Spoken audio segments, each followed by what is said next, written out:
The EV market is on a rising trend. Even though when compared to ICE vehicles, the percentage is very low, I believe that there will be a time in the future when EVs outnumber ICE vehicles on the road. Who knows, they may even drive ICE vehicles out of existence.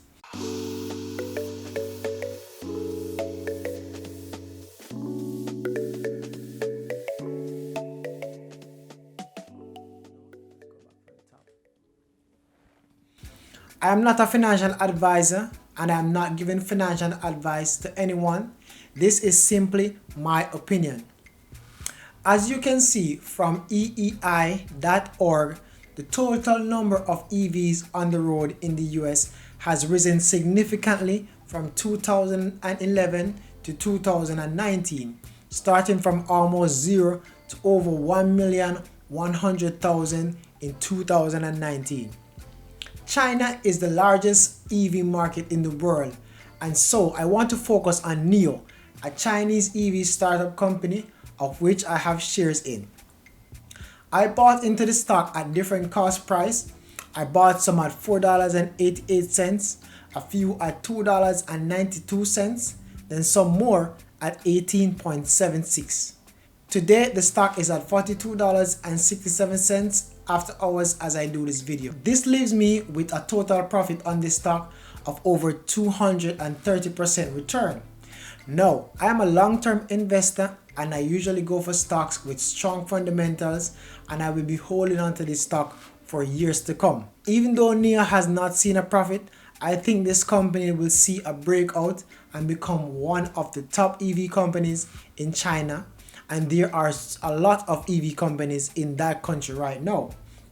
I don't think all of them will be around in the next few years, but even though Nio is a startup and is losing money, as most startups do, I think they will be around for a long time to come. Even a company like Amazon was not making a profit for years. Look at them now. The simple fact though is that a lot of corporations reinvest their profits back in the company to spur stronger growth. Nio has a strong backing from the Chinese government, and this puts them in a strong position. Nio's third quarter vehicle delivery for 2020 increased by 154.3% year over year after delivering 12,206 vehicles for the period. They delivered 4,708 vehicles in September 2020, an increase of 133.2%, and a total of 26,375 vehicles in 2020, an increase of 103.7%. They have plans to expand into other markets such as Europe by 2021. If Nio can do this successfully, that will only increase their profits. The more cars Nio is able to sell, the more profit the company makes, and as I've demonstrated earlier, their delivery numbers have been going up year over year. This only brings them closer to profitability over the next few years. One of the methods they will be using to get more people to buy their vehicle is to lower the cost by selling the vehicle without batteries. Okay, so how is this all-electric vehicle going to drive without a battery? Well, Nio will be providing battery as a service. With battery as a service, you'll be paying a monthly fee of $147.29, allowing you to get your battery replaced as many times as you want within a given month.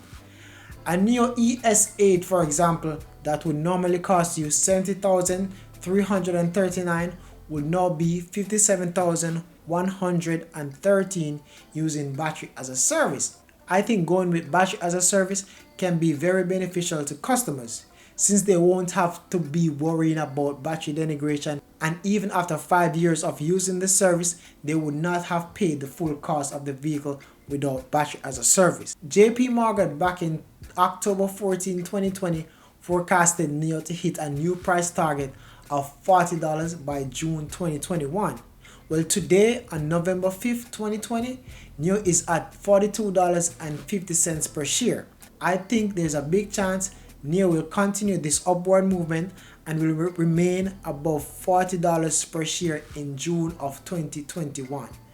No one knows where the market might end up, but I would not be against Nio for the long haul. A lot of legacy car manufacturers are now in the EV game because this is where the world is going. And if you get left behind, that simply means that you will be lost. GM has recently came out with their Hummer EV, which I think is really nice, only if the price wasn't so high. You have Ford with the Mustang Mach-E, which is supposed to be released in 2021, just to name a few of these legacy car manufacturers coming out with their own EVs. Now, when investing, buying single stock may not be the best option for you. It all depends on your risk tolerance, future goals, and the knowledge you have. You can only be as smart as what you know. A less risky prospect may be to invest in ETFs or mutual funds, which are less risky. All in all, do your research before buying stocks. Now, thanks for watching. Please do not forget to subscribe for more interesting videos. See you in the next one.